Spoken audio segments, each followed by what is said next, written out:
Monsieur, does this mean Overwatch is back?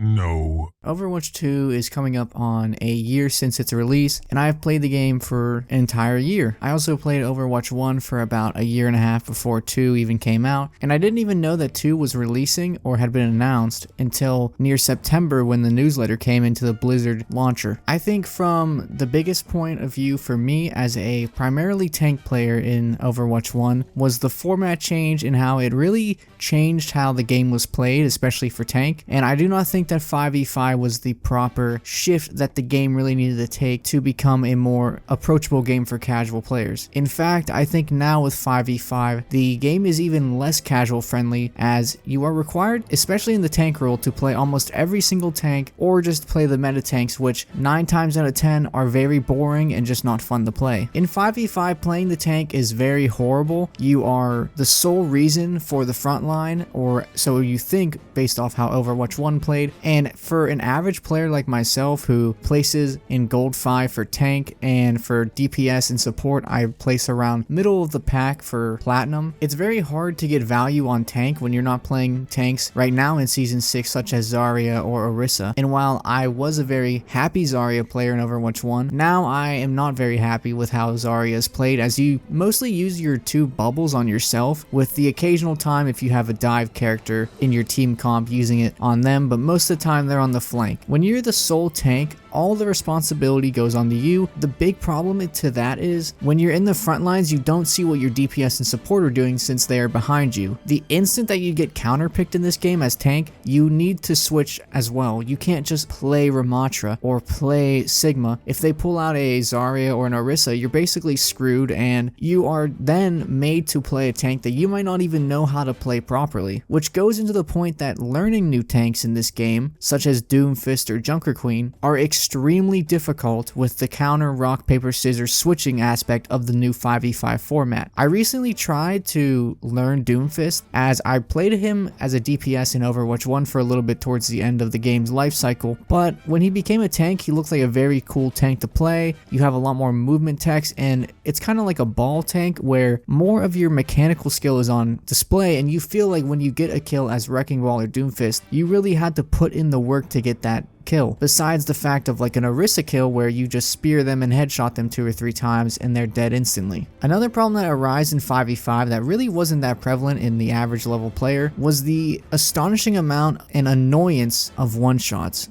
Primarily Widow. Hanzo has always been the sort of shoot down the choke and you might get a lucky headshot in the average ranks, so not much has changed there in that aspect. However, now it's very more prevalent as you have that one less tank presence in the front to really mitigate the damage from a Hanzo arrow. Say you are playing against a Hanzo on Eichenwald and he's shooting his arrows down into the choke. Your only real response to that is in Overwatch 1 you would just have the 2 tanks up there, and the Eichenwald choke is big enough that your 2 tanks could mitigate most of the damage with either shields or just their bodies taking most of the damage as they had more health pools. Now, if you peek, if there's a Widow or a Hanzo, you might just get insta one-tapped. More so with the Widow with the insta part. And in the 5v5 role, especially in this season, it is incredibly difficult to kill people. Try to kill a support as Soldier. You literally can't do that because now you have Pylon with Alari, you have Kiriko with TP, Life Grip with Lifeweaver, Bap with his Immortality Field, Brig with her shield, and they all have mobility as well. Lifeweaver has his dash, Alari has her boot, Baptiste has his rocket boots, and all of this combines for a very lackluster DPS experience in my opinion. I feel like a lot of these videos that go into depth of the state of Overwatch right now come from a sense of the high level player, top 500, Grandmaster, Masters, which is all perfectly fine. I just don't see a lot of people talking about their experiences in Platinum, Gold, Silver, Bronze, because all those players are the backbone of Overwatch. When you look at something like Grandmaster or Top 500, you're probably talking about a 1 to 5% of the player base. When you look at something like Platinum to Bronze, is more probably like 95%. I watched your Overwatch's video, or he also goes by Frito, and I feel like his video was very misleading because he talks a lot about tank synergies in 6v6, and that the tank synergies in 6v6 would just steamroll low-level players if played properly. As someone who mostly played quick play actually in Overwatch 1, I honestly did not see a lot of tank synergies like double shield or any of those really annoying comps that they talk about. You saw more Ryan Zarya, Ryan Diva, and one of my favorite things as a tank player was to play Zarya, and my friend would play Wrecking Ball or Winston, and you could have so much fun just swapping around characters with a friend and playing the 2 tank role, and honestly just having fun testing out new strategies, I guess is the best way to put it. We would run Ryan Ball a lot on maps like Junkertown and we'd win, because the fun part of it was learning those tank synergies, taking 2 tanks that probably shouldn't synergize well and just having fun with them, playing around with them, and really seeing what you can do with that level of cooperation as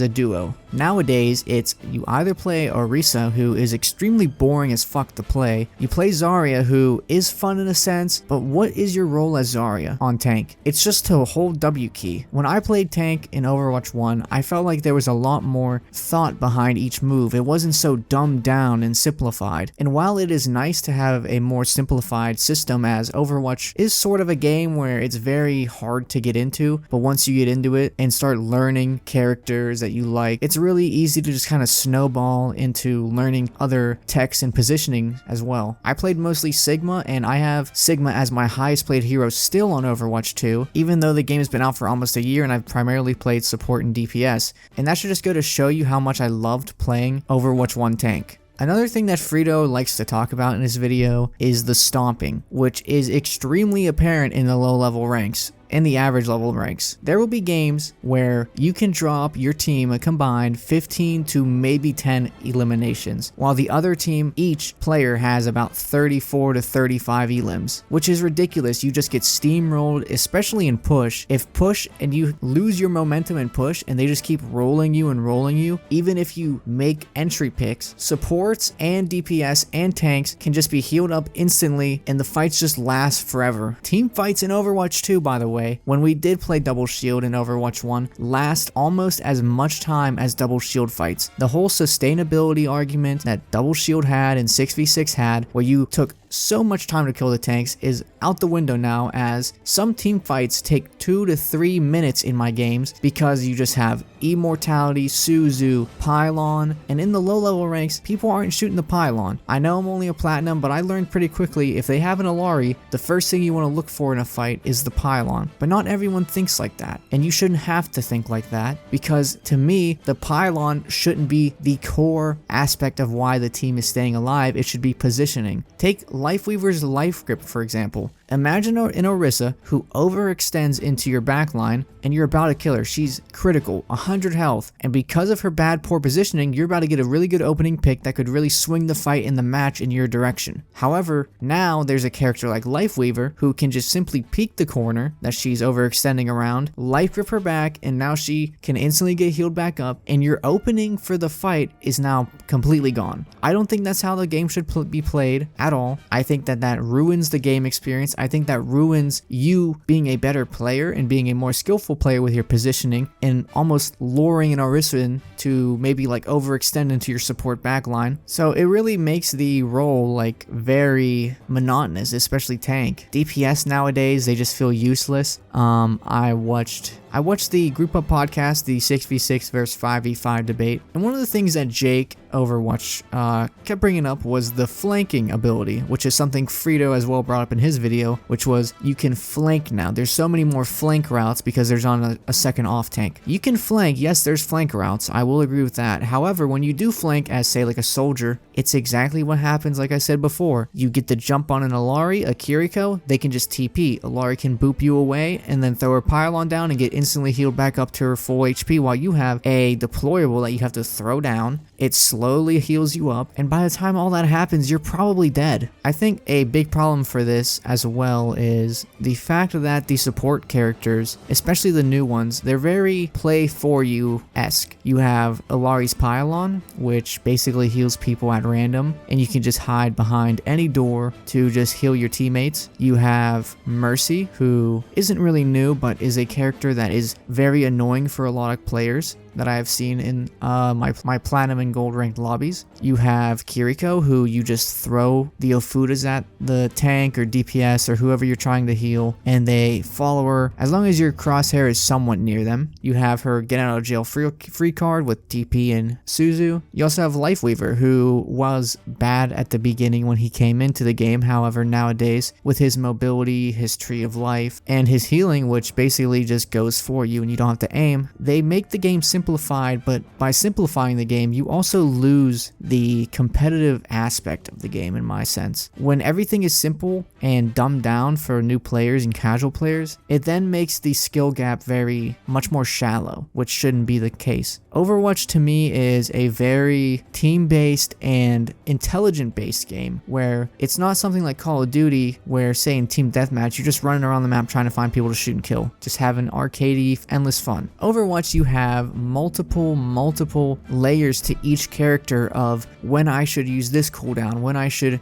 slam in as Doomfist. These are all things that you have to take into account in a fight, and when it was 6v6, it was much more simpler to do these things the more you learned, because you would learn, or you could even watch, to learn Sigma, I would have watched tip and tricks videos. That's all I did. I just watched tip and tricks videos, and I learned Sigma in like a week or so. The average experience for a low level to average level player nowadays is 8 out of the 10 games you might play them in a night are stomps. The 2 games that aren't stomps are actually very fun in the sense of it's actually competitive. However, with the card system and ranked as well, and how sweaty quick play has become, those 8 games will stand out to you more than those 2 games. And even in those 2 games that you had fun, you probably had to face an Orisa who wouldn't die. You probably had an Orisa. You probably simply just shot the tank most of the time. If you were a DPS, they probably had a Bastion, which makes you go Bastion. And the 8 games sour the 2, in my opinion, for Overwatch 2, and really makes it so it's hard for me to continue to play the game long into the night as I used to. Now, don't get me wrong, Overwatch is one of my favorite games of all time. I played it on release, and I was a hog main on console, and I played it for about a year or 2 after release, and then I kind of just dropped the game because I wasn't really having fun on it, and it wasn't really for me. I didn't really like open queue, to be honest, and then when they brought back roll queue, or I guess when they brought in roll queue, I gave the game a try, and I played a little bit of Wrecking Ball on computer now, and I didn't really enjoy the game. But I got a recommendation from my friend who bought me the game on PC about a year and a half ago, and said, hey man, I've been playing Overwatch a bunch, you should play too, it's super fun. I got on it. This is around end of 2021, so obviously the game was already deserted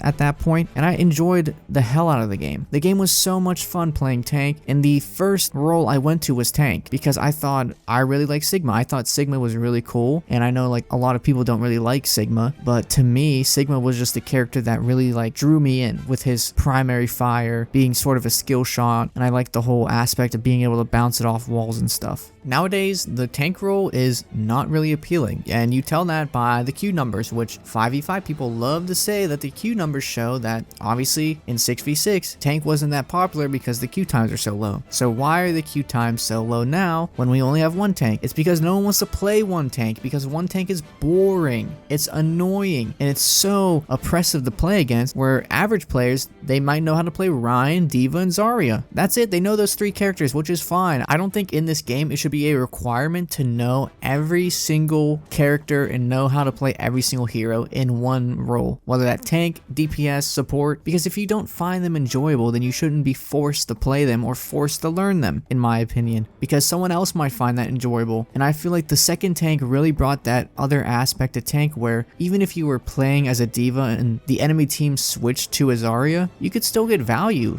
because your other teammate could go a Zarya counter like Winston, and then you guys could play double dive meta. My big point here is that the constant talk about tank synergies is a top 500 issue, especially double shield. If I had to give a rough estimate of how much I played double shield and quick play in Overwatch 1, I would probably put it around 30%, because I don't really remember too much. When they talk about double shield, I I saw Sigmas, I saw Orissas, but I was barely seeing them being played together. Most of the time it was Reinhardts, Divas, Zaryas, these fan favorite characters that now you literally can't play at all, and they have added new tank heroes and new tank content that helped the queue times and would be perfect 6v6 heroes. Ramattra, Junker Queen. These are two tanks that I think would be amazing off or main tanks. Junker Queen being more of an off tank with Ramattra being more of a main tank that players would love. Players would love to play Junker Queen and Rein. Are you kidding me? I just played a Battle of Olympus game with a Junker Queen as Reinhardt for the anniversary event that they're coming out with this time, and it was so much fun. I actually enjoyed the game because I thought the synergy between those two were just so great. I don't want to just have this be a complete rant fest about how much I don't like Overwatch 2 right now, so I did want to tell you some things I really enjoy about the game. I think that are really good that, you know, have recently been put into the game. I think the hero mastery is a really cool and